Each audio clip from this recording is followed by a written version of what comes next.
Dr. Gilda Carl. Dr. Gilda, I know we were talking in the green room about certain things, but are we going to be just, Oh, so I guess we are oh going to boy. learn a lesson today. Yes. This is another Gildagram PSA, public service announcement, and there's a real good reason for it. One of my friends, who is a major politica in Arizona, was just at some gathering. There's some guy running for office, and she's not on his team. Somebody did a photo shoot of her with him, and he posted it on his site. She did not know it. One of her friends saw it, and she said, "I'm not on his team. She's very outspoken about who she is supporting, and it is not him." So she said, "I want this photo taken off." She even called the guy's private cell phone and said, "This is misrepresentation, and I want this photo down." Well, there were a couple of hours of, is he going to take it down? Is he not going to take it down? Because the implication is that she is voting for him. And so everybody who is on her team should join her to vote for him. Now, the photo did come down, but that's not the end of the story.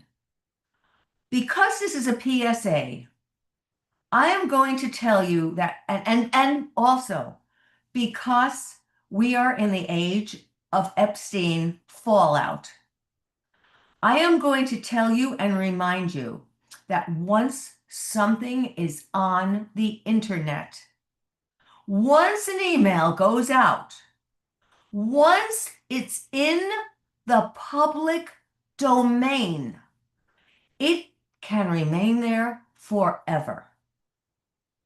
And if it does, you have no idea that you might have said 10 years before that blah, blah, blah, blah, blah is a blah, blah, blah, blah, blah. Doesn't matter. That can come back to haunt you. The men who went to the pedophiles island are now dropping out of their positions. Some of them are major corporate presidents. They are leaving, they are retiring, they've had enough, and they are embarrassed because it's out there. What they said exactly is out there. One of the people who left today was a physician who had just been hired by CBS. Was he fired? Did he leave on his own accord? We don't know. We will never know. But he must have been getting enough pressure to know that this could not continue. CBS is looking to have a brand new start. CBS is trying to have a clean slate. CBS is trying to be out there as a new and invigorated network as opposed to what it had been. And they're trying to make an image for themselves. Do you think the entire network is going to stand up for and support somebody who is one person when they have an entire network to look out for? The answer is no, because you find out how insignificant we all are once we hit social media. People did not ever believe me when I told them once you're on the internet, you're always on the internet. I was volunteering, giving my time to inner city girls, mostly black and Hispanic, in LA years ago. They did not believe that what they wrote on the internet, even though they erased it, would remain there forever. You know what we had to do? We invited Verizon to come in and tell them directly, once it's on, it stays there forever. So this is a PSA to remind all of us.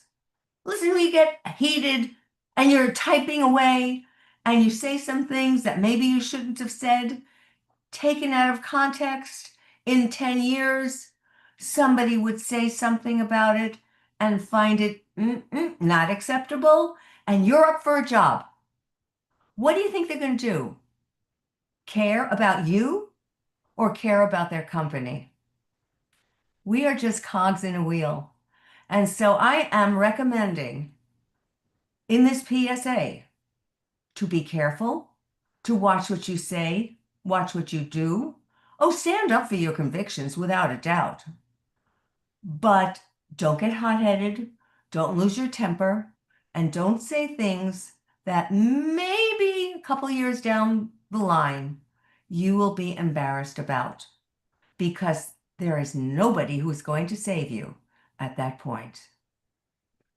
They're not. And anytime you post anything, anytime you send an email, anytime you send a text, or you think it's deleted, or you make That's a comment then delete it, it stays forever. Someone screenshots it, someone finds it, they'll go back to the tape, especially if they want to get you in trouble. So that's a lesson learned, to make sure that they don't have you on any public records, and we especially all if you're a public figure. and we all say stupid things.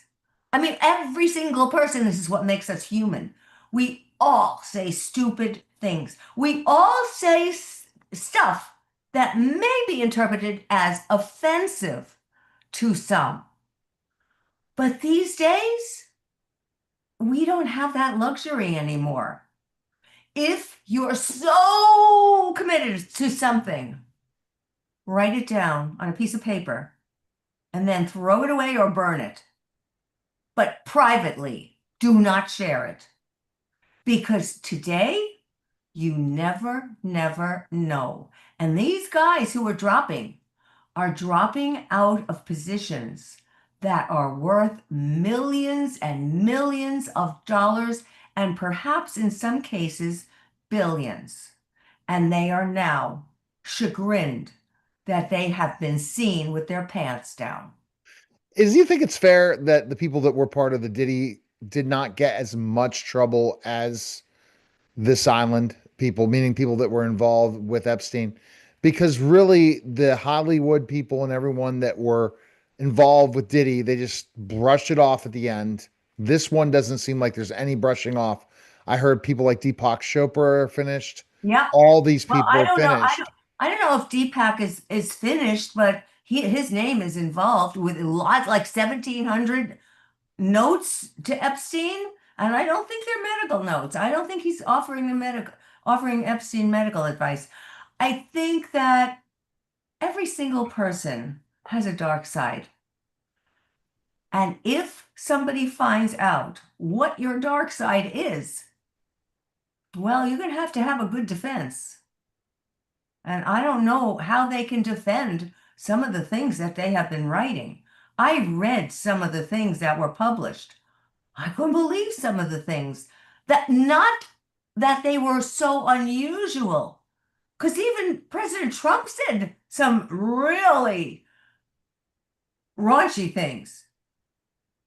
But once you see it in writing, I don't know. It's a different time now.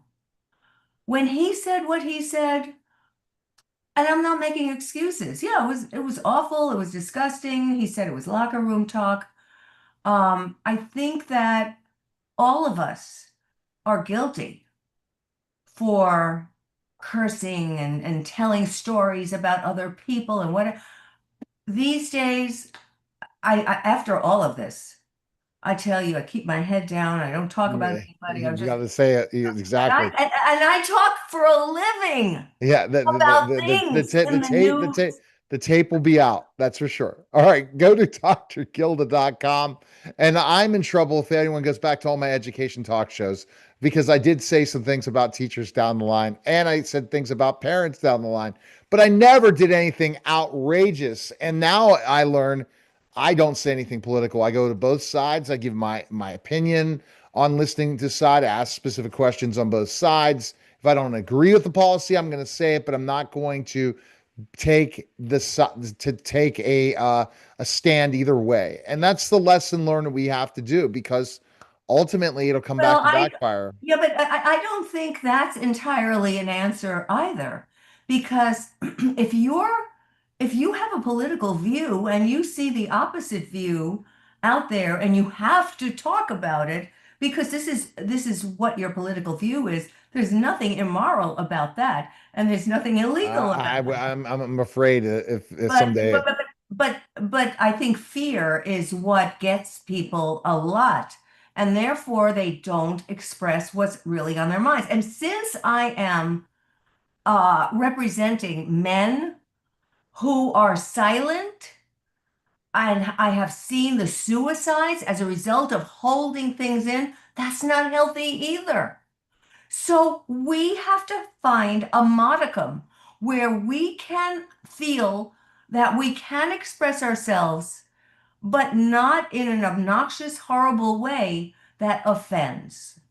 I am always standing up. This is what I do. I always stand up for the underdog. Yep. All right. Always try to be there for the person who most needs that and doesn't have that kind of support. So if that gets me in trouble, it might. I don't know. All right. But Dr. please, Gil everybody, okay. drgilda.com. That was a special simulcast of the Neil Haley Show on the Gildagram podcast.